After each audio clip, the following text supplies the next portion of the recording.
Alright, next story. Married to Clint Eastwood. Well, he's an alpha. And the lady gets married to him. Well, goes back to the same or similar beautiful home. And she finds he's quite demanding. In fact, he's very demanding. This needs doing, that needs doing. Any amount of people have to fetch for him, get things for him. He's always losing everything. He's totally disorganised.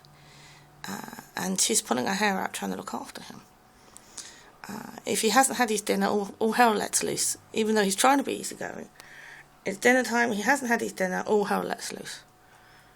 And he's trying to behave himself. But he's an alpha, he can't help himself. It's in his genetics. Of course, they have any amount of servants, but you still have to instruct servants, organise them, and look after the servants. And she finds this any amount of hard work.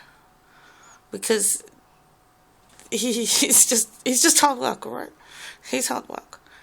And a year later, they sit down at a similar table to she sat down with the other lady sat down with Tom Cruise.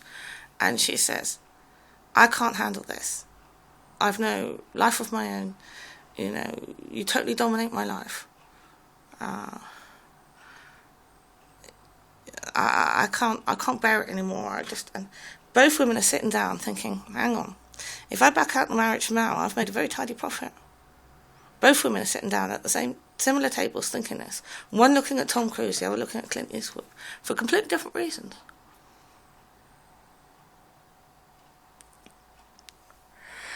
They're thinking the same thing. I could back out this marriage now. I have a tidy profit and go have a home of my own and get these assholes out from under my feet. Well, that's a typical Hollywood marriage to you.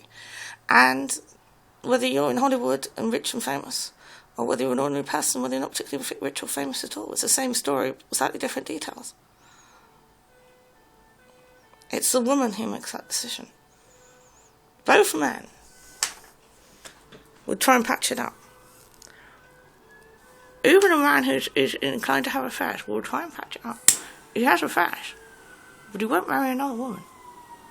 Incredibly rare that he will. Incredibly rare. He'll always patch it up with the wife. The man will always try and patch it up. It's in his instincts to do so.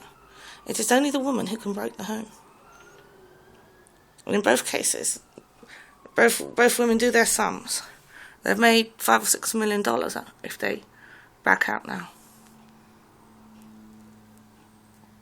Well, that's the end of the typical Hollywood marriage. Maybe there's a few kids involved. Maybe they've had time to have kids, maybe not. She'll get more money if she's had kids.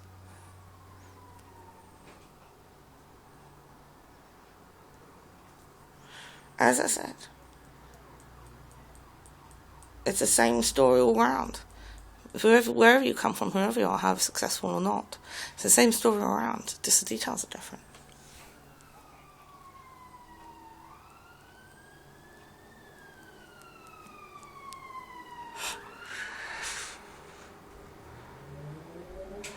I mean, which woman was better off? Or were they equally in a good position? Or a very good domestic arrangement, even if they didn't feel much love?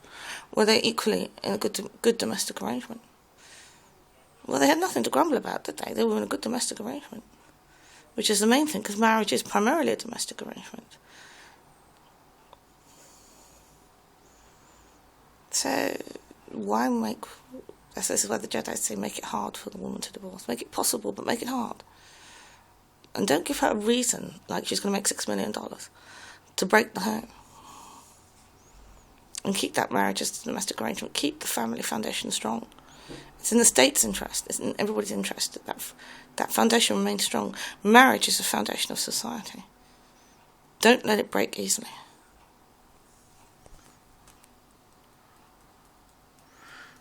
Of course, everything feels devoid of love.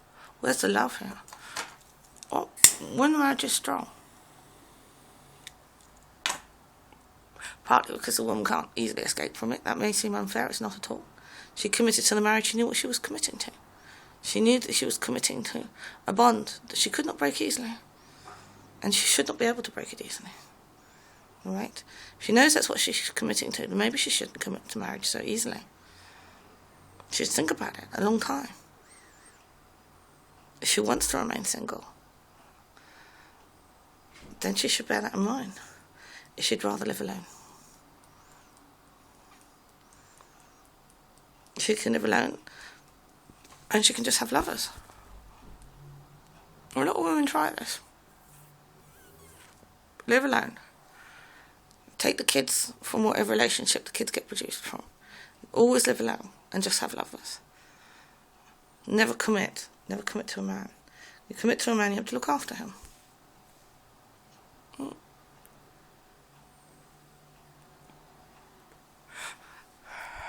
Well, it's probably better just to live alone and to go without the lovers, because you'll be in any amount of emotional turmoil. Because every time you meet, you make love, you build a relationship. And every time that relationship ends, you tear it apart, and you tear yourself apart and everyone else apart with it. If you live as a woman, a single woman who only has lovers, you'll live on an emotional roller coaster, which will not do you any good in your emotions. My advice is, if you really want to live alone, you best not have the lovers. The emotional roller coaster is not worth it. You'll get too badly hurt in your feelings. So I don't recommend that one either.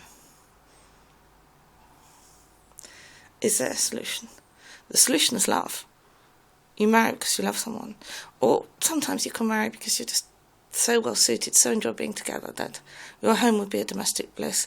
Maybe you aren't Romeo and Juliet, but you're fond of each other and the love will grow.